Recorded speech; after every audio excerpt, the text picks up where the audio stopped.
Hindi kailangan bawasan o dagdagan kasi napakaganda ng pagkakalikha ng Diyos sa tao.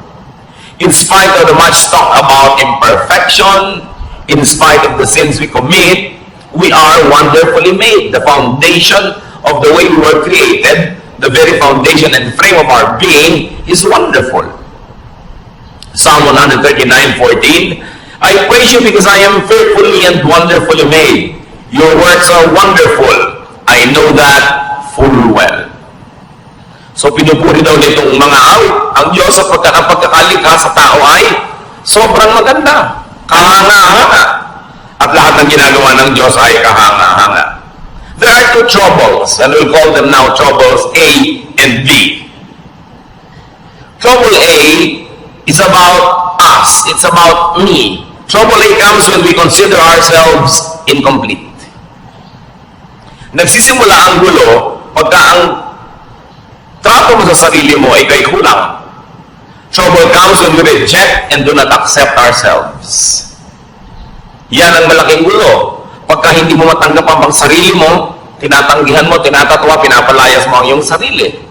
When you deny and reject your genes, your looks, your unique giftedness and talents and circumstance and reality, trouble begins. Pero laging ganyan ay tinuturo sa atin ng lipunan, maging ng relihiyon. Kulang ka, mali ka, marumi ka, sira-sira ka, giba-giba ka. While up to a point that might be true because of sin, but the very foundation and frame of the human being as created by God is wonderful. Trouble comes when we forcefully change ourselves to suit misapplied standards and oppressive expectations. When you're always made to conform. Nakikita ninyo kahit sa mga subject sa schools, may mga subject na scientific, may mga subject na creative, may mga subject na physical, tulad ng PE, may mga subject na naka-incline sa mga numbers, meron naman sa mga social skills. Iba-iba ang kakayahan ng tao, kaya merong iba yung may favorite subject, merong hindi nila masyadong favorite, merong mataas ang grade nila sa subject na yun, merong hindi dito. Bihira naman yung ang taas ang grade mo sa lahat. At yung mga tao matataas ang grade sa lahat, sa school, kadalasan sa practical life, doon naman sila medyo deficient. Sa love life ko minsan, saksakan ng talino sa school, pero pag dumating na sa pag-ibig, di ba? Parang walang alam. Kanya-kanya tayo ng specialties na ibinigay ng Diyos. At hindi mo dapat sinusukat ang sarili mo sa specialty ng iba. Hindi mo dapat kinukumpara ang sarili mo dahil lagi ka lang magiging kulang. Trouble comes when it depend on other people and other things to fill us up. Pag laging kulang ka, yung pagtingin sa buhay, ang mangyayari ngayon, sasandal ka at aasa ka lagi sa mga bagay at sa mga tao para ka laging maging kumpleto. At pagka lagi na ikaw ay naniwala ng naniwala, na kulang ka talaga, wala kang kwenta, hindi ka karapat-dapat, what will you do all your life? To strive to be liked, to be accepted, to be praised, to be admired, to find your value in how other people measure you. Sa simula pa lang, it's headed for disaster. Kung nagsisimula ka pa lamang sa buhay mo, nang iniisip mo na agad, kailangan mo ng ganito, kailangan mo ng ganon, kailangan mo umasa kay kuya, kay ganito, kay ate. Dahil kulang at kulang ka, ano mangyayari? Lagi kang naiinggit, lagi kang manitibugo, lagi kang kulang. Sabi nga ni Shakespeare, desiring this man's art or that man's scope, with what I most enjoy, contented least. Lagi mong hinahangad yung talento ng iba, galing ng iba, yaman ng iba, at hindi mo makita yung mabuti tungkol sa iyong sarili. So ang lagi mo na lamang hinihingi sa mga tao, come into my life, change me, complete me, fill me, make me whole. At yan ang fantasy ng romance. When a girl is made to feel that she is nothing but a missing rib that has to be found. When a man is always made to feel that he has a missing rib that he has to find to complete him. As we have always emphasized, union in marriage makes you one with somebody in a partnership. But even before that partnership, even you don't have that partnership, you are one, you are whole, you are not one half. Yan ang fantasy ng romance at sometimes yan din ang fantasy ng religion. No? Nakalahati ka lang. No, nilikha ng Diyos ang tao buo. Kahit si Adam, nilikha niyang buo. Sabi lang nila, it's not good that is alone. Pabigyan ng kasama para mag-enjoy. Pero isa siyang taong buo. Hindi niya kailangan umasa sa ibang tao para sa kanyang pagiging buo. Anong nagiging bunga pagka tayo ay laging umaasa sa iba? Dependence. And dependence brings about addiction. Kaya yung mga taong emotionally weak, mai-inlove sa isang tao, siyempre sa simula maganda yung pag-iibigan, pero kahit yung minaya naging monster na, naging halimaw, inaabuso na siya, kinakawawa, binubugbog, hindi siya makaalis. Kasi addict na siya. Kailangan ko ang tao to feel me. Para niya ako pasayahin. Kailangan ko siya lagi. At pag lagi mong kailangan ng tao, what does it lead to? Possessiveness. And of course, possessiveness is caused by jealousy. Or it brings about further jealousy. Kaya yung mga taong sobrang kailangan ng kapwa-tao, seloso. Huwag kang tumingin sa kanya. Huwag kang makikipag-usap doon. Sa akin lang, sa akin lang. Kasi pag nawala ka sa buhay ko, hindi ako mabubuhay. Isang malaki kasi mangalingan. Pinanganak nga, wala yung taong yan eh. At kung yung kinahuhumalingan mo ngayon, na-meet mo nung 18 ka o 24, anong ginawa mo bago mo siya na-meet? Hindi ka buhay? Buhay ka nun. Mabubuhay ka before a romance, without a romance, or after a romance.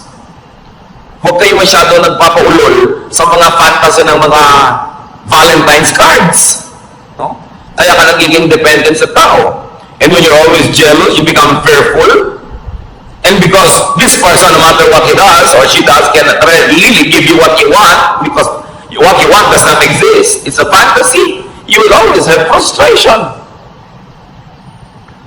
Kaya ang saya-saya nitong bride, blushing bride, marching down the aisle para ikasal. After 3 months, nagdangangal-ngal na. Hindi niya maibigay sa akin ang aking pangangailangan. Yun, ang giniting mo sa tao mo, taga-feel sa iyong pangangailangan. Di ba? Magnangangal-ngal ka sa harap ng lahat. Dahil hindi na-feel ang iyong expectation. It leads to a fruitless and endless search. And it leads to a symbolic hell or evil spirits in your life. Trouble B is about the other person. Remember yung trouble A, kulang ako, punuin mo ako, kailangan kita. Trouble B naman comes when we consider others, especially people close to us, as incomplete and substandard. Daddy, kulang ka. Husband, kulang ka. Kailangan punuin kita. Wala kang utak. Ako ang may utak. Ilalagay ko yung isip ko sa loob ng utak mo. Diba? Wala kang diskarte. Ako meron. Hindi ka marunong. Ako meron. Ito ang lagi natin ginagawa sa mga partner. Ginagawa ng parents sa mga anak. Anak, hindi mo alam kung anong bagay sa'yo. Huwag kang mag-aral niyang arts. Walang pera dyan. Pity. No? Yung marunong pa yung magulang doon sa anak kung ano yung gusto ng anak. No? Lagi natin sabihin, akong nakakalam niyan, hindi ikaw. Ang mga sons and daughters, marunong pa rin sila sa magulang nila. Dapat ganitong palakad ng bahay natin, ganitong palakad ng ating mga pamumuhay, mga kapatid na hindi magkasundo. No? Dahil dapat ganito ka, kamukha kita. Mga magkakaibigan. Huwag mong kainin yan, ang kakainin natin yung gusto ko ang tama. Kulang ka, ako puno, pupunang kita. Another lie. Kasi kung puno ka, puno rin yung kapwa mo. Trouble becomes when we reject them or accept them only partially. Mahal mo lang yung anak mo kung kamukha mo. Mahal mo lang yung anak mo kung yung mga talent niya, gusto mo, pag iba na yung talent niya, ayaw mo na siya. So, hahanap ka na ibang anak na paborito na kamukha mo.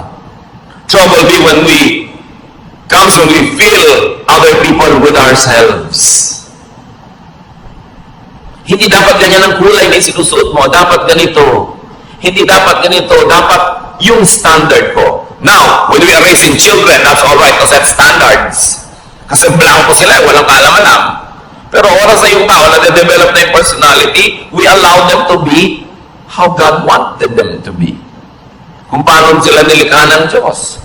Kung ano yung talentong ibinigay sa kanila, yun ang dapat natin silang bigyan ng laya na hanapin nila. Yung kanilang buhay, doon sa talento, sa hiling, sa galing na ibinigay sa kanila ng Diyos. Trouble becomes when we force them to change to suit our taste. And all of these major issues happen between husband and wife. Ang pag-aasawa ay isang walang patakarang pagtanggap. Hindi siya isang reformatory institution na iibahin kita. Babaguhin ka ng aking pag-ibig. Sa teleserye lang yun, walang nagbabago. So kung hindi mo gusto yung buong tao, huwag mong pakasalan, inaasahan mong mababago mo. Ngayon kung nagbago siya dahil siya ay naging sumusunod rin sa Diyos, nagkusa, bonus. Pero hindi mo kayang baguhin ng isang tao. Yung let me change you, let me fill you, let me refit you to fit my fantasy. You know what's wrong with that? There will be domination. Dodominahin mo ang iyong kapwa. Because for you naman na there should be conquest. Therefore, there will be colonization. You colonize the other person's brain with your thoughts. Gusto mo mag-isip siya tulad mo. Gusto mo thoughtful siya sa ganitong bagay. Hindi niya kakalimutan ng ganitong bagay. Hindi siya maalalahanin. Although it's not an excuse, pero generally speaking, di ba, mas mahilig yung mga babae makaalala ng mga anniversary, mga birthday, pati sa iksi ng mga relasyon ngayon, monthsary na lang eh. Kasi baka hindi na makaabot ng anniversary na isang taon. Weeksary, no? Baka mamaya may hourssary pa. So, mas particular talaga yung mga babaeng maalalahanin. Lagi nilang gusto maalala yan ni husband.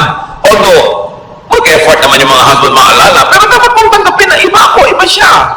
Maalalahanin ako siya, hindi. Pero may iba siya katangian. Pag gusto mong baguhin ang kapwa mo para maging kamukha mo, abutin lahat ng kati mo sa buhay kung saan siya makati, di ba gagamitin mo lang siya, hindi mo siya tinatanggap bilang tao. And this is the problem in marriage.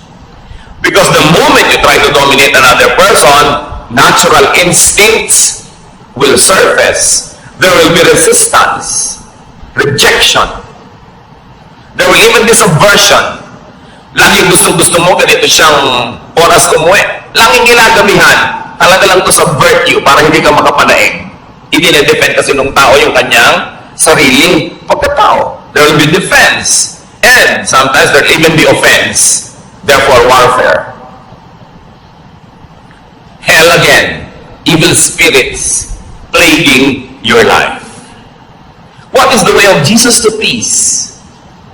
Accept yourself. Great peace follows when we accept ourselves. It does not mean that we will not improve ourselves. It does not mean that we will allow ourselves and tolerate ourselves to be sinful and to be wrong and to be substandard. But you begin everything by accepting yourself. We become more comfortable with ourselves in relation to others. Kasi buo ako, buo siya. Dapat ganun yung dynamics ng relasyon. Hindi yung kulang ako, punuin mo ako. Or kulang ka, pupunuin kita. No, pareho kayong puno. We become more comfortable with ourselves when we are alone. Isa yan talaga sa mga pinakamalulubhang sakit ng maraming Pilipino. Hindi kaya mag-isa. Hindi makakain mag-isa, hindi makalakad mag-isa, hindi maka-enjoy mag-isa. We dread aloneness. And we become like clinging vines. And when you become like a clinging vine, you will choke people around you. Yung lagi kailangan nandito ka, nandito ka, nandito ka. Paano ka mga tao active, mga gagawin, may mga hinahabol na mga pangarap, kailangan lagi sila nakapaligid sa'yo para magkaroon ka ng kahulugan. Kailangan maging komportable ka sa sarili mo kahit na mag-isa. There are times when mga kasama ka, enjoy, but you must also enjoy aloneness. Kasi kung talagang gusto ng Lord na lagi kang may kasama, dapat nilikha kang may mga kakambal, yung kabit-kabit kayo. Yung hindi kayo nagkakahiwa-hiwalay. Di ba pag may pinapangarap mo ng kambal, ino-operahan ba natin para magkahiwalay? Dahil mahirap din may kakambal. Eh ngayon, kung may kakambal ka emotionally, hindi ka na inom ng masarap na inumin kung hindi mo kasalo sa isang straw ang kung sino man.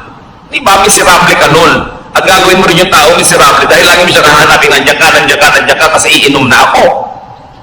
Kailangan matuturin tayo ng healthful aloneness. But when you cannot accept your own self to be your own companion, how can you be a companion to others? Kailangan yun ang sanayin natin. Walang mga tao ngayon, I will enjoy this alone. Kasi yung paghahanap ng kasama ko minsan ng malaking kapahamakan, kahit sino na lang tuloy na pwedeng sumama, isasama, para huwag lang mag-isa.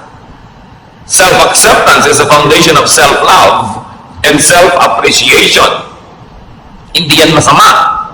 Anong sabi ng Panginoong Yesus sa Mark 12:31? Love others as much as you love yourself. No other commandment is more important than this. So we are not being forbidden to love ourselves, but we are only being reminded, yes, love yourself, but in the same way, love others also.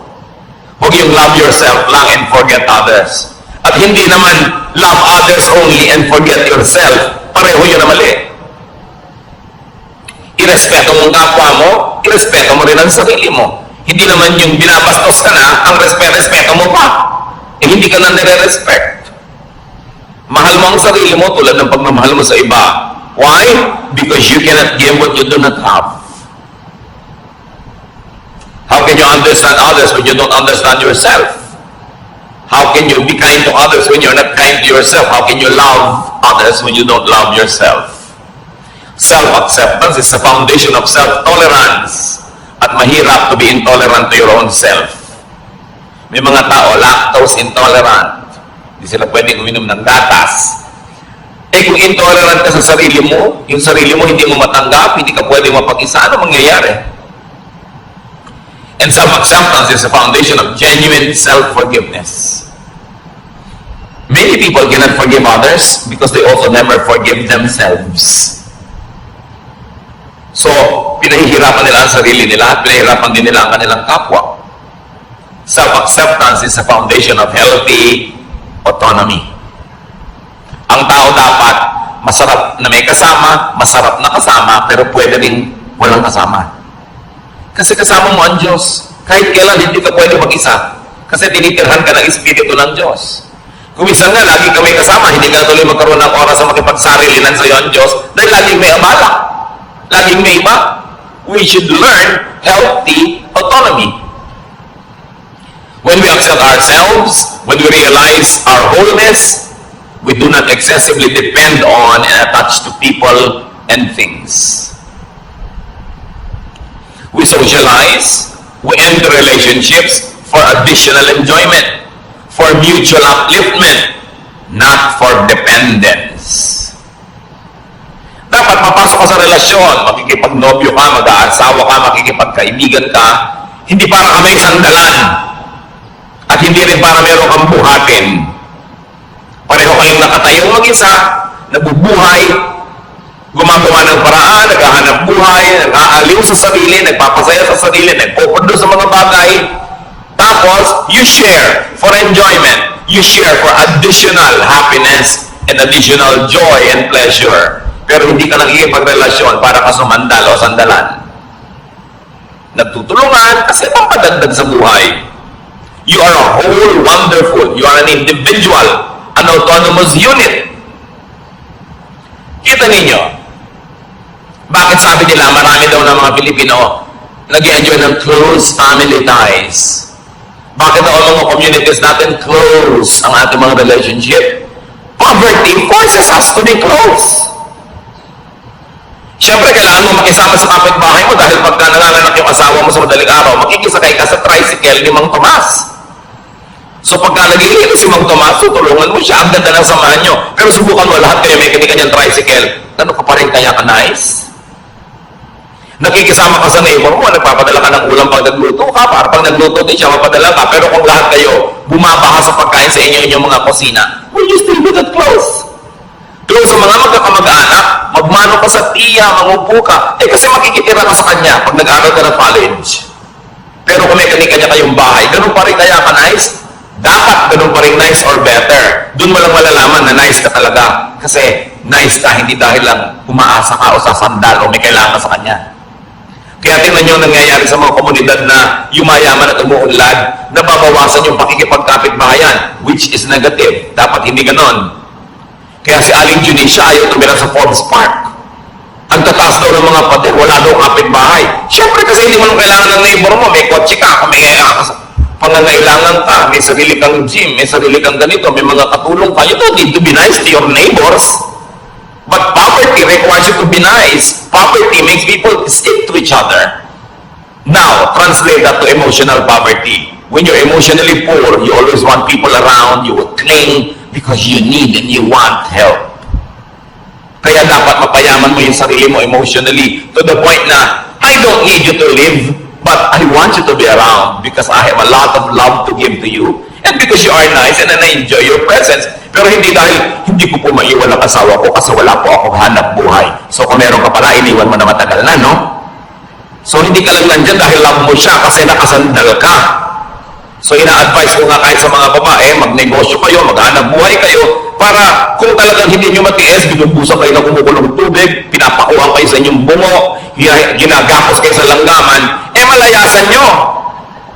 Hindi ako makalayas dahil wala akong kakainin, wala akong gagasin. So hindi mo lang kananya dahil mahal mo kasi dependent ka. At kung economically, dapat autonomous ang tao, dapat autonomous ka rin emotionally. Hindi ibig sabihin, magpapader ka na, hihiwalay ka na dahil hindi mo na kailangan. Pero pagka hindi mo kailangan yung neighbor mo, tapos hindi ka pa rin nagpader, nakikipagmabutihan ka pa rin, ibig sabihin, genuine. Yung pakikipagmabutihan mo, walang ulterior motive.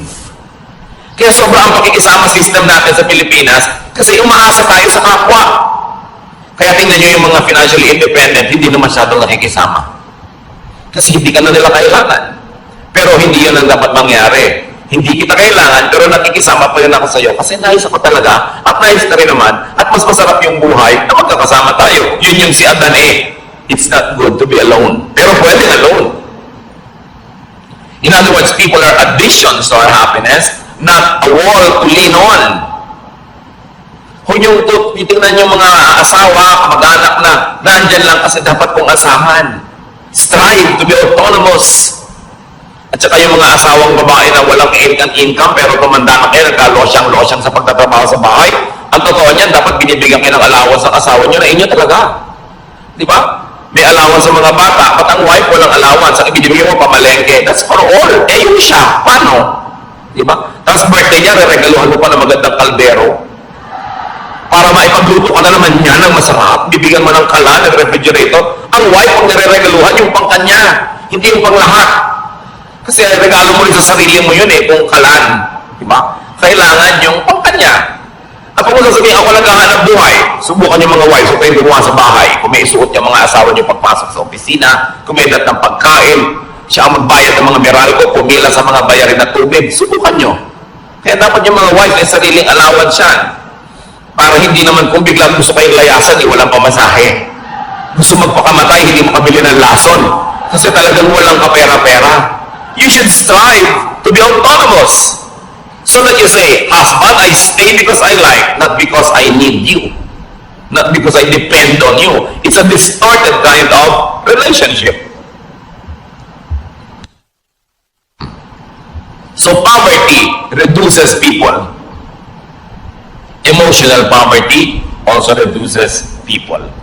Kaya dapat pinapaunlad mo yung buhay mo economically, pinapaunlad mo yung buhay mo emotionally, kaya mong tumayo sa sarili mong mga paa kasi nilikha ka ng Diyos buo. Tingnan niyo yung babae na nakapanayam ng Panginoon sa balon. Paborito ng karakter na ito kasi buhay niya talagang tayo yun John 4:15-18.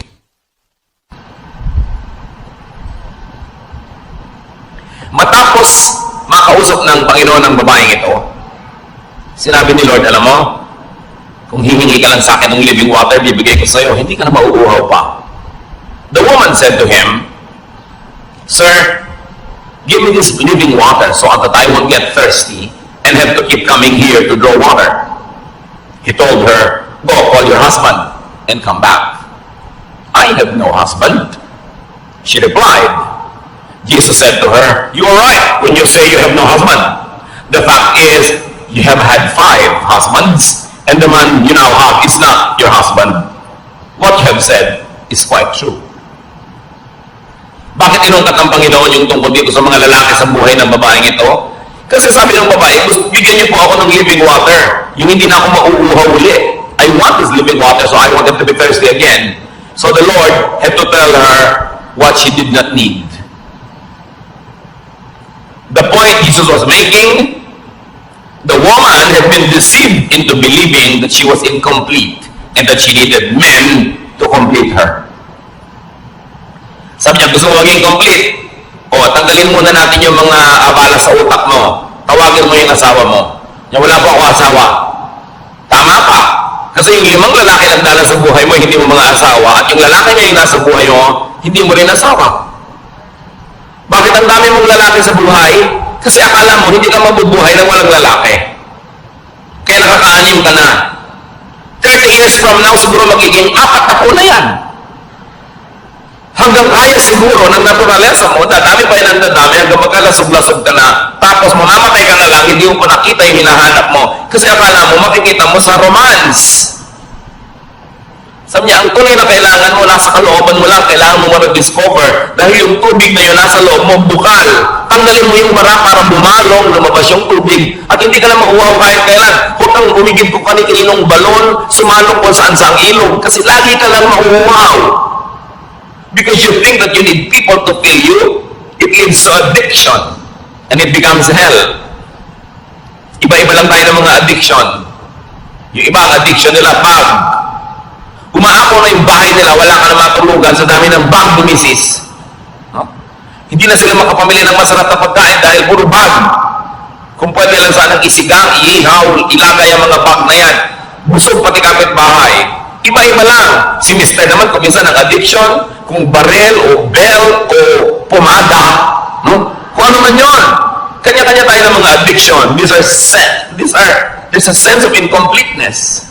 An addiction to things and to props and to money. Luke 12:15, then he said to them, watch out, be on your guard against all kinds of greed. Life does not consist in an abundance of possessions. Kaya alam niyo, ang buhay, hindi yan pinupuno ng mga ari-arian. At yung possessions na yan, bagay man o tao, tulad ng babae na ito, nakakaanim na ng asawa. Sabi, hindi yan ang buhay. People get deceived that they need many things to be whole. Kaya may mga kolektor, kolekta ng kolekta. Pag tumanda naman, hindi malaman kung ano ipapamana. Kaya kailangan branded signature accessories. Kailangan expensive bag and shoes. Estudyante, wala pang trabaho. Ang gusto pa yung cellphone nyo, ang mahal-mahal. Yung may lumalabas na bread toaster. Anak, wala ka pang kita. Ang yabang-yabang mo na. Kasi yung kayabangan mo, mga estudyante rin tulad mong wala rin kita. Ba't mo kailangan yan? Para ka sikat? Maraming mga tao, kailangan mo nila bahay. Kailangan ganda-gandang bahay. Napunta na sa bahay lahat ang kinita. Wala nang pinutang iba o kotse. O kung minsan naman, hindi ka masaya sa hike mo, talaga namang kahit na madapa ka na, high heels. Kulang pa yung heels doon sa takong, kailangan lagi pa na mag-heels sa toes, eh talaga nakatungtong ka na halos sa isang hollow blocks. Hindi ka na makalakad. Yung iba talaga hindi kontento sa ilong nila, kailangang taasan, kailangang kitiran, kailangang bawasan ng panga, kailangang bawasan ng baba, kailangang liitan ng mata, etc. etc. Laging kulang. Sign that you don't accept yourself. Ay, hindi naman masama yung up to a point, a little improvement here and there. Pwede nanganib na yung buhay mo at namatay ka na sa operating table dahil bina-vacuum ang mga body parts mo. Parang dangerous na yun. Ano sabi niya sa 1 Peter 3:3-4? Don't depend on things like fancy hairdos or gold jewelry or expensive clothes to make you look beautiful. Kita nyo yung look. Actually, hindi ka beautiful. You only look beautiful. Sabi niya, be beautiful in your heart by being gentle and quiet. This kind of beauty will last and God considers it very special. Huwag nyo namang lihim tanggalin yung mga baon-baon yung hikaw. Hindi naman masamang maglagay. Pero sabi, huwag nyong iasa ang kagandahan nyo dyan sa mga yan. Kayo, maganda na yung character nyo, meron pa kayong konting pampa-enhance, nice. Pero kung nagiging bitsa na ng inyong buhay, ang hirap-hirap magbayad at hulugan, titigilan nyo ang mga kahangalan na yan. Sa ganon, alam niyo ang tunay na magandang babae, sabi yung mabini, yung banayad at tahimik. So anong tawag sa mga madadaldal at maingay na babae? Bahala kayo. Di ba? Sabi ang kagandahan niya nandyan, yung matinig ang loob, matibay ang loob, maganda ang kalooban. Yan ang gandang pinapahalagahan ng Diyos at yan ang gandang hindi kumukupas, hindi na-snatch, hindi nananakaw, at hindi huhunugan sa Bombay. Sabi, kailangan ganyan ang tinitingnan mong beauty. Templadong katahimikan. 1 Timothy 6, 8-10. So we should be satisfied just to have food and clothes. Ibig sabihin, we should be satisfied with basic things. People who want to be rich fall into all sorts of temptations and traps. Yung rich, pwede niyong palitan ng people who want to be beautiful or sexy or fairy white, o kaya people who want to be tan. Lahat ng gusto niyong palitan sa inyong sarili fall into all sorts of temptations and traps. They are caught by foolish and harmful desires that drag them down and destroy them. The love of money, you might say the love of other props, the love of cosmetics,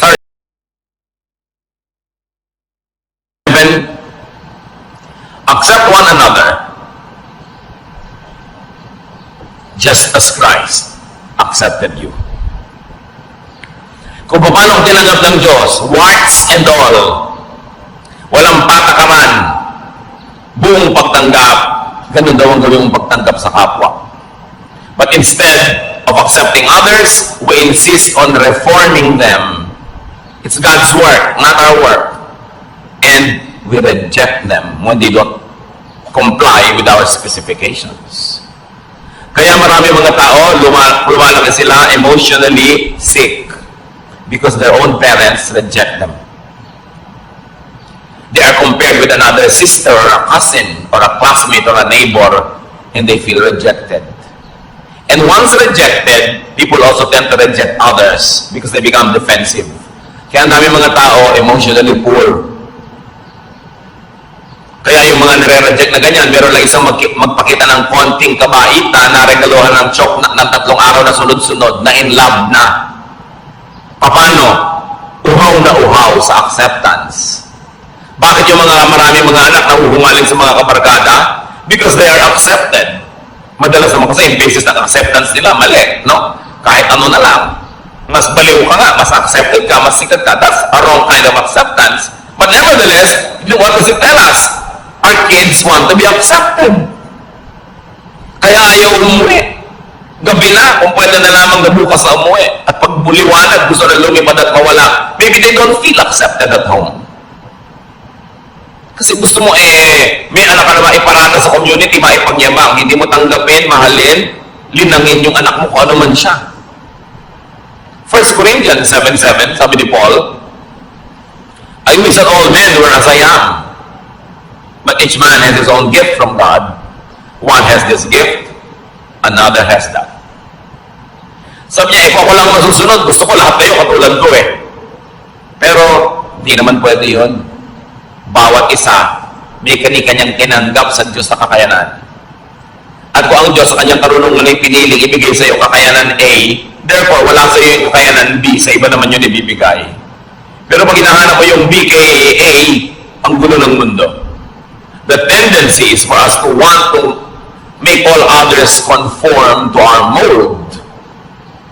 Kaya marami mga asawa, iniiwan ng asawa nila kasi hindi nila tinatanggap yung asawa nila kung ano man yung asawa nila, laging gusto lang maiba. Ganun siya Accept individual and personal differences. At kung hindi ka masaya sa talent ng anak mo, ng asawa mo, ng kapatid mo, accept the other ableness. Lahat ng tao may abilidad, may ability. Kailangan lang tanggapin mo kung ano yung kanya. Huwag mong pilitin na yung anak mong ayaw mag-dentistry ay maging dentist tulad mo. Nagmana siya siguro sa ibang lolo, sa dinami-dami ng lolo at lola sa inyong genetic pool. Hindi naman laging sa'yo lang kukuha yan. Romans 14:1, accept him whose faith is weak without passing judgment on disputable matters. Here, sabi, accept religious differences. Accept spiritual differences. Not everybody is as mature as you.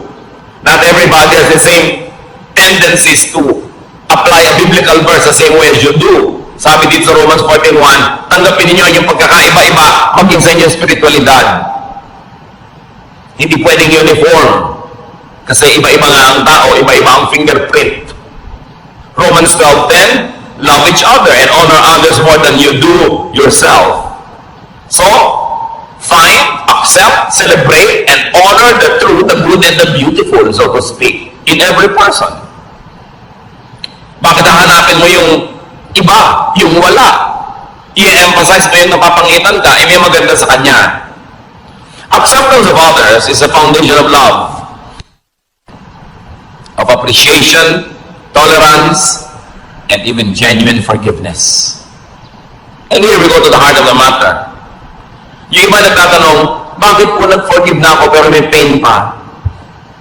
Bakit nagpatawad na ako pero may hapdi, may kirot? You have not forgiven.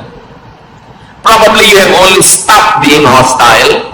You have stopped the war. Probably you went into a ceasefire, but you have not really forgiven. That's why there's still the pain. You are able to truly forgive only when you truly know and understand and accept the person. Yung hindi sige pinapatawad na kita, pero mo, siguro nasigawan niya ako kasi gutom siya noon. Kasi mataas ang blood sugar niya. Kasi may monthly period siya. O kasi luka-luka siya.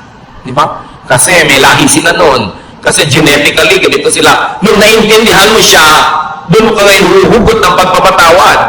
Pero pag hindi mo naiintindihan at hindi mo tinanggap ang kalagayan niya, ceremonial lang yung patawad mo. It's only a cessation of hostilities. It is only a declaration of a ceasefire.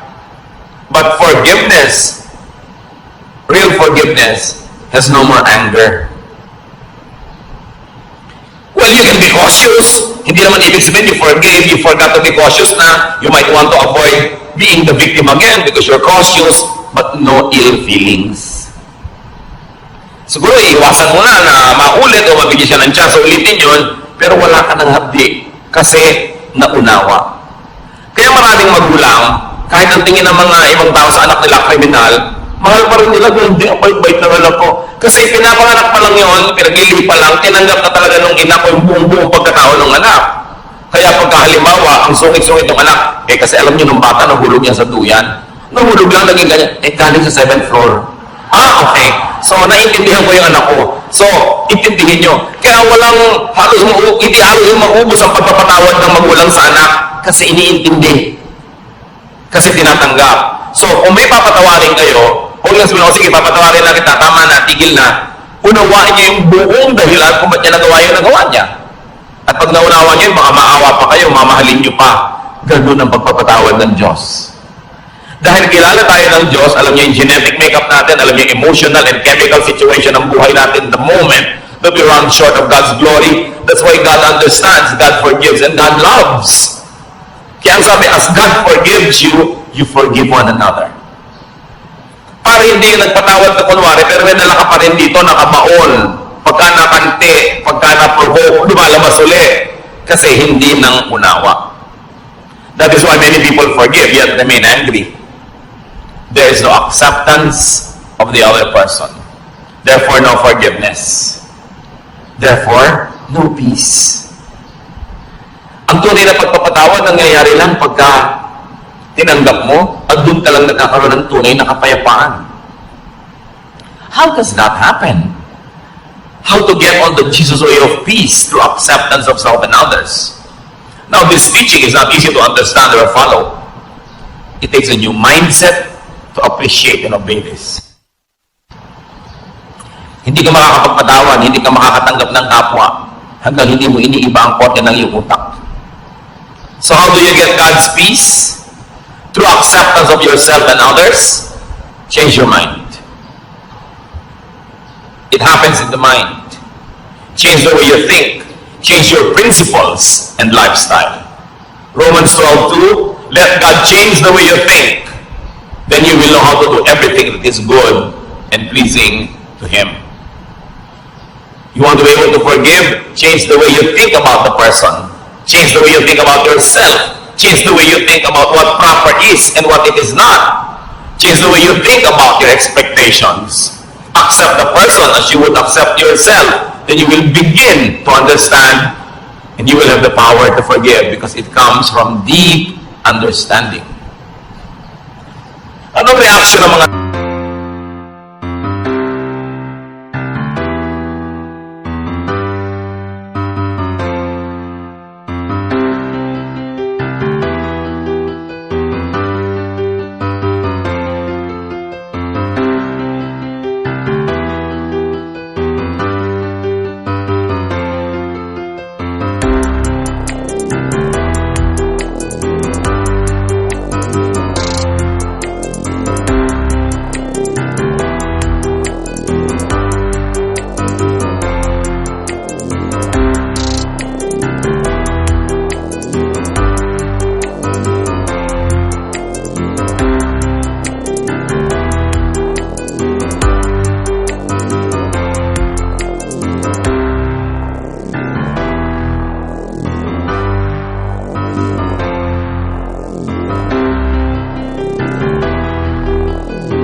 yung sarili mo na, oo nga pala, doon sa kaloob-looban ko, ako'y isang buong tao.